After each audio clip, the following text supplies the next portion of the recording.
What's going on, guys? I received a message from one of the subscribers saying that I should talk more about Charles Schwab's brokerage account.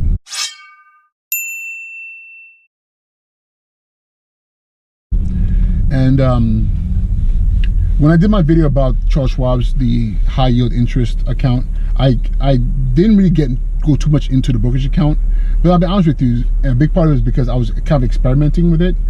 I've always been fascinated by stocks, as early as when I was in college, and I had friends of mine who were white and would tell me about how they were investing in the market. And I would look at them and be like, but you're like 17, 18, 19, how are you in the market? Like, what are you doing? Like, you know?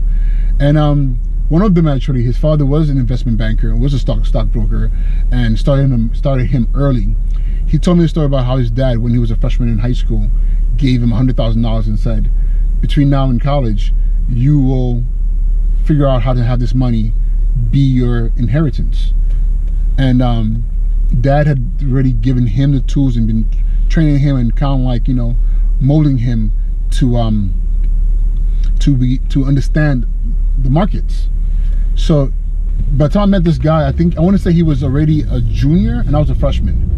And we were just having a conversation, and he told me that he had been able to grow that $100,000 to hundreds of thousands of dollars. Not quite over $1 million, but damn near close to it. And he did it in 4 years. And I was fascinated. I was like, wow, how is that possible? And what was interesting about that was the fact that like, to make this to even further blow my mind, was the fact that he was paying for his college tuition, you know, himself, you know, from the profits of the financial gains from his investments. So this kid was writing checks, and I want to say he was probably like 20, writing checks to the University of Rochester for his tuition, room and board. You know, mom and dad had nothing to do with it. In all essence, this young man was rich. Like he was rich. I wouldn't say wealthy, but he came from a wealthy family. But one thing I thought was amazing is that his dad had the fortitude to say, I am going to give you the tools, the knowledge that you need to do this. And he did that. And so after that point, I just was always fascinated, like, man, this is really cool. Like stocks. And in college, I would get the Wall Street Journal from the library, and I would sit down and read it. I would be trying to understand like the symbols and the numbers and the ratios and what did it all mean. And of course, it left my head spinning. And even more than that, I didn't even know where to go to even invest if I was going to invest. And I wish I had invested, because in college, I did what a lot of poor black kids, brown kids do. You know, you get your financial aid, you get that refund check, whatever is left after tuition and room and board is paid. And what did we do with it? We told ourselves, oh, I'm gonna put the money in the bank, you know, and save it. Yeah, until the first, you know, party comes up and you're like, oh, I have to go get a new outfit. Until the new, you know, PlayStation is like, I'm gonna go buy that PlayStation. Or you know what? I need a TV. I need a big screen TV. This is the nonsense that we were doing, and squandered a lot of money. And the reality of all that money, if I put into the market, knowing what I know now, man, I probably wouldn't be working right now. But listen, the mistakes we make and the errors we make are all meant to move us in the right direction, so we can actually double up and double down on our successes. So yeah, so back to Charles Schwab. So like I told you, I opened a Charles Schwab account. And what I did is I opened a checking and a brokerage account, because if you open both, they're free. The process was very simple. You go to just Google Charles Schwab, and you will see the product, the checking account product, and it's attached to a brokerage account. You could get both or either or, but if you get both, it's free. And the great thing I thought was amazing about it is, first of all, it's free. And I'm like, how is it free? But of course, Charles Schwab is not a traditional bank; it's a brokerage, you know, and so they don't have to worry about having banks to pay tellers and things like that. Everything's done online. Yes, it could be a little bit of an inconvenience, but I have my Chase account linked to my Charles Schwab account. So what I do is I shift money into that account. So but I digress. So you have both accounts, and from both accounts, what you're able to do is with the checking account is a regular checking account. The interest rate is a high yield account. It's high yield, so it's better than what your typical savings account or money market account would give you. I don't have the numbers as of today, so I don't want to throw a number out there, but it's definitely better than whatever the typical checking or savings account would give you. I mean, not checking, but money market account. So, and then the other benefit is, if you're like, I don't carry cash around with me at all, and I bank with Chase primarily, and I'm not always able to find a Chase account, even though Chase is widely available in New York City. But sometimes you're like looking for the nearest Chase, and you see all these other banks. And typically what you do is when you go to those account, you go to ATMs, you put money, what you end up doing is paying their teller fees. Great thing is, if you have the Charles Schwab's account, they refund you every teller fee, hands down. It doesn't matter if it's $10, $3, $2, 20 cents, they refund you. That is awesome, especially if you're traveling internationally. If you're traveling internationally, like when I went to Thailand, I put that card into the ATM. I'm being charged twice by my bank and their bank. Okay, you don't want that, you know. So the great thing about that card, there's no international transaction fees, and then there is no ATM fees ever. So I always throw a little bit of like $100 to $100 on that card, because, you know, so if I ever need to go to the ATM machine, you know, the card is, you know, the money, the cash is there. But remember, I've told you guys, we do not use our debit cards to live our lives. Okay, the debit card should be there as a source of access to cash if you need it, and ideally you should have something like the Charles Schwab card, because then you're not paying those ATM fees. Okay, now, so it's pretty simple. But now the brokerage account, which is interesting about that is, I've done almost all the little stock share accounts where, like, you know, you can buy, you know, you could put $20 into the account and get and buy and own fractions of stocks. I'm trying to remember one of the ones that I used recently. Let me see if it's still on my phone. I doubt it is. What is it called? But you know what I'm talking about. You have those accounts where literally you could just maybe I have it on here. No, it's not on here. Let me see here. Stash is a good one. So Stash is an example of an account where literally you open a Stash account, and it's they'll run through a brokerage. I'm not sure what company runs it, but from Stash you can say, I'm going to invest $20 a month, $10 a month, fractions of amounts of money. And what they'll do is that they'll take a pool. Let's say you want to buy Apple stock. You're going to buy Apple stock as part of kind of like a pool of other customers' monies to buy stocks. So if you only put, let's say Apple stock right now is about $167 today per share. If you only put in $20 in there, so what they'll do, they'll pull your money with everybody else to buy a whole bunch of Apple stock, but the fraction of the Apple stock you would own would be $20 worth of that 167, which means you own like a slice of a share. So and I've done those before, and honestly it was cool, but it was like I knew it was a good place to start, but it didn't feel like I was really understanding how it worked in the market and things of that nature. And I'm not saying by any means am I an expert, but when I opened the Charles Schwab's brokerage account, I'll be honest with you, I had the brokerage account just sitting there empty, not being used for months, because first of all, I'm not being charged any fees, so it was sitting there. But at some point in time, I just told myself, you know what, let me just try, you know, because at the end of the day, I was putting I was putting 10% of my check into the checking account, the Charles Schwab checking account. So it was a great way for me to kind of set money aside, and then, you know, taking advantage of that high yield interest. But one day I said to myself, you know what, let me buy one share of the stock, you know, because at this point in time I can afford to actually, like, say, let me buy some Nike stock. I think at the time it was like $70 a share, and plus I had heard a talk where someone said, you know, for us to be owners, you know, and not just consumers. So the advice he gave was that, he said, instead of consider buying shares of stock in the things that you used every day. And I'll be honest with you guys, I am a big sneakerhead. So I was like, you know what? I own a lot of Nike, a lot of Jordans. However, they've gotten a lot of my money, but I don't have any vested interest in the company as far as financially. So I said, okay, I'm going to buy a share of Nike stock. So I bought that share of Nike stock. I went in my brokerage account. It's very simple. You know, you look up the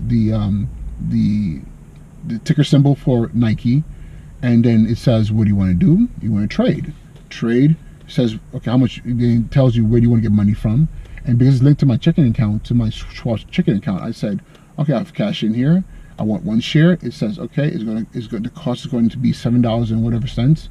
And within the day, the stock was purchased. And I was like, awesome. Actually, I had to transfer money into my brokerage account first. Then from the money I transferred in there, I purchased the stock. And something was interesting about that, but I was like, huh, I own a share of Nike stock. Interesting. Not a fraction of a share, but I definitely know I owe this share. And at the end of the day, I can look at it and say, okay, that stock went up 0.2% or it went down 1%. But I can see how that was working. And I could also better understand as I look at the market and what's going on with Nike and what's going on there. So I went ahead and bought some other stocks. I bought Adidas stock because I'm a big Adidas fan. I bought Apple because I God knows that my whole entire world is the Apple ecosystem, Apple Watch, Apple the iPhone, like, you know. So I was like, let me, you know, I have MacBook Pros at home and at work, so I bought Apple stock. Then I also purchased Facebook. You know, Facebook and Instagram are two products I use, and of course, this is a video for another time, but in my opinion, Facebook is so undervalued, you know. But that's enough for another conversation. So I started with those stocks right there, and then I also bought some ETF, you know, index funds, and we could talk about that another time as well. But I bought these stocks and everything, and as I'm doing it, I'm actually learning how this all works. You know, that's the most amazing thing. By doing, I'm learning, and I'm literally playing with not that much money. You know, I didn't throw in $10,000, $20,000. I started off with, I think I spent, the first time I spent maybe $500, and it didn't require $500. It's just that the stuff that I purchased at that point equaled about $500. Because I wanted to see what a volume of money, how it would all work. So I put that money in there, and I would see at the end of the day how the money would go up and down in the market. But the cool thing about it was, you know how people are afraid of the market. You're like, oh my God, you know, you lose your money, or the Dow is down, or the you know, the whatever, the NASDAQ is up. It wasn't even like that, because what I did was, I'm not a day trader. I'm not there buying and selling. I'm just purchasing with long-term intentions. You know, in my opinion, Nike's not going anywhere. Adidas is not going anywhere unless Nike buys it, and then stocks might split. Facebook is really new to the game still, but it's such a behemoth of a company, and Instagram and all these other companies, and I think they just bought WhatsApp. Like, Facebook is going to be around for a long time to come, you know, especially as it moves into this business platform, and marketing and online and ads. Then so I'm looking at all these stocks, and I'm like, okay. So I decided that I would, every time I get paid, I would take a percent. I would take the money and purchase more stock with the intention of staying in for the long haul. So I want to say it's been 3 months since I started putting money in there, like, consistently, and I'm just putting 10%. You know, nothing too major. And so far, I'm putting 10% into my Charles Schwab's account. But so far I have about $3,000 in the brokerage account. And what's interesting, if I had put $3,000 into my regular savings account, right now I probably have like $20, $30. None, I'm sorry, I'll take that back. I might have like maybe $10, $15 of interest so far that I've gained in that period of time. Okay, but by the time you get paid 0.001 or whatever the ridiculous amount is, it's you know, minuscule. But however, because it's in the market and the fluctuation is a little bit higher, it does go up and down. But I can tell you, in the 3 months so far, I'm up $150 from all my from the 2,000 investments I've done so far. And so when we look at it, it's like, wow, I'm up like 4%. No checking account or money market account is going to give me 4%. Okay. Yes, it's still a risk. The market can go down, and everybody can go down to zero. All the shares are down to $1 a share, and all my shares are worth nothing. But is it really worth nothing? Because when during the Great Depression, during all the major economic crashes, there were companies that values went down, but the companies didn't fold. It's just that the investments into those companies dwindled down because there wasn't cash in the market anymore, so they went down. In a lot of cases, those stocks were so cheap that people who had money were buying them up, but they were like, this is temporary. And if you only had 100 shares of, let's say, Coca-Cola, and all of a sudden you bought them, let's say you bought them at $20 a share, and all of a sudden now Coca-Cola, the market is down, and Coca-Cola is available at $2 a share. Why wouldn't you just buy up a bunch of Coca-Cola? Because you know that it's already had a long history to begin with. It's not going anywhere. It's struggling with economic downtimes as everybody is, and they still need investors, so they're selling really cheap. You buy all that stock up, for dirt cheap. As the market goes back up again, guess what? It usually rebounds back to the original price that you were buying it at, or even higher. That's how a lot of people have made a lot of money in the stock market. It's not day trading. Day trading, you can make a lot of money, but I'm sorry, I don't have the time of patience. I have a day job, okay? So people are day trading, I'm day jobbing, which means that I need to be able to do what I do in a way that makes sense for the long haul. So far I'm happy with what I've been doing with Charles Schwab and the brokerage account. And like tomorrow, I think I get paid tomorrow, and I'm shifting some more money into the brokerage account so I can buy more stock. And one thing I try to do is I try not to buy stock based on what the market is doing. I zero in. These are the companies I'm interested in. These are the companies that have had an incredible history, and I'm just going to keep money in there, and go with it. And I'll tell you right now, I wish I had started earlier, because at one point in time, Amazon was like under $30 a share.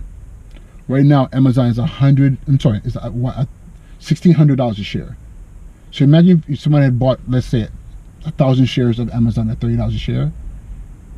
Now it would be 1,000 shares of Amazon at $1,600 a share. So yeah, so that's my spill on the brokerage. Hopefully I answered some questions or give you some information that's helpful. So I am home. I gotta go upstairs. So please subscribe if you're new to my channel. Hit the notification bell so that when I upload more new content that you're aware of it. Share, like, comment. If you want to give me a thumbs up, a thumbs down, tell me why. Okay, tell me how what I'm saying is helpful to you. If you disagree with what I'm saying, please, if I'm saying anything wrong, please correct me, because I'm not trying to send anyone down the wrong path. But outside of that, thank you so much. I'm going to go into the house so I can see my wife, my baby girl, and I'll talk to you guys soon. All right, peace.